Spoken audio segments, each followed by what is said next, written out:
এটা একটা ইন্টারন্যাশনাল ভেন্যুতে রূপান্তরিত হবে। ইন্টারন্যাশনাল কম্পিটিশনগুলো এখানে এশিয়ান গেমস এর মতো বড় বড় খেলা এখানে সম্ভব হবে। 2000 কোটি টাকার প্রকল্প, কিন্তু সব মিলে এটা প্রায় 34 থেকে 38 হাজার কোটি টাকার প্রকল্প হতে পারে।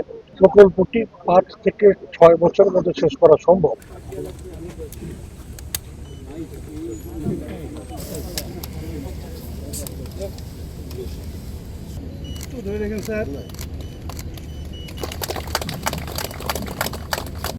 আমার আছে টরেভিনো, আপনার আছে তো? ইয়াং জেনারেশন তাদেরকে আমরা বেশি বেশি করে গেমস এন্ড স্পোর্টস এর সাথে সম্পৃক্ত করতে চাচ্ছি। এটা একটা চরিত্র গঠনে একটা বিশাল একটা কাজ হবে বলে আমি বিশ্বাস করি। আমাদের ইয়াং জেনারেশনের চরিত্র গঠনের জন্য games and sports is a very important media, very important way. এবং গেমস এন্ড স্পোর্টসে আমরা তাদেরকে বেশি বেশি করে সম্পৃক্ত করতে চাই। যদি আমার ফ্যাসিলিটি ডেভেলপ করি তাহলে অবশ্যই ইয়াং জেনারেশন, আমি দেখেছি তাদের মধ্যে প্রচুর আগ্রহ, বিভিন্ন ধরনের খেলাধুলায় অংশগ্রহণ করার আগ্রহ আমি কোনো অভাব আমি দেখিনি।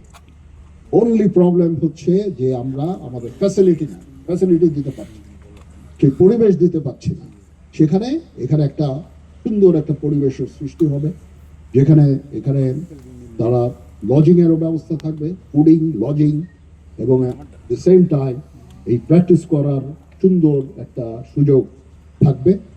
এখানে আমাকে বললো যে আমাদের এখানে একটা ডিফারেন্ট কমিউনিকেশন সিস্টেমও ডেভেলপ করতে হবে ঢাকা থেকে, maybe shuttle train or what ever it is. এটা যদি করা যায় তাহলে আরও এই অ্যাক্সেসটা আরও সুন্দর। এমনি there is a good highway, তারপরেও আমি মনে করি যে এরকম যদি শাটল ট্রেনের ব্যবস্থা করা যায় তাহলে এখানে যাওয়া আসা যাতায়াতটা খুব সহজ হয়ে যাবে। সামডে ইট উইল হ্যাপেন ইনশাআল্লাহ। কাজ শুরু হয়ে গেছে। এটা একটা ইন্টারন্যাশনাল ভেন্যুতে রূপান্তরিত হবে। ইন্টারন্যাশনাল কম্পিটিশনগুলো এখানে এশিয়ান গেমস এর মতো বড় বড় খেলা এখানে সম্ভব হবে। বিভিন্ন ধরনের সুদূর পরিকল্পনা অভাবের কারণে কিন্তু আমরা আমাদের প্রচুর পরিমাণে মানব সম্পদ, জনসম্পদ এবং সম্ভাবনা থাকার পরেও কিন্তু আমরা ক্রীড়া ক্ষেত্রে আন্তর্জাতিকভাবে বিভিন্ন পদক, সম্মান অথবা প্রতিযোগিতায় ভালো কোনো ফলাফল করতে পারিনি। তার জন্য যে বিষয়টি পিছিয়ে আছে, দীর্ঘমেয়াদী পরিকল্পনা, প্রয়োজনীয় স্থাপনা এবং কোচিংয়েরও অভাব রয়েছে, বিশেষজ্ঞ কোচ।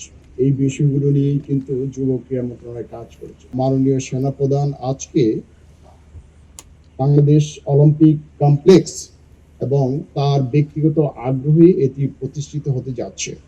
আমরা যখন কোনো কিছু করি সেটা যেন টেকসই উন্নয়ন, যেটাকে আমরা বলি সবসময় sustainable development, care for the government. আমাদের পরিবেশ মন্ত্রণালয় থেকে যে অবজারভেশনটি চলে এসেছে, যারা এখানে স্থপতি আছেন, আর্কিটেক্ট আছেন, সেই বিষয়গুলোকে অবশ্যই আপনারা লক্ষ্য রাখবেন।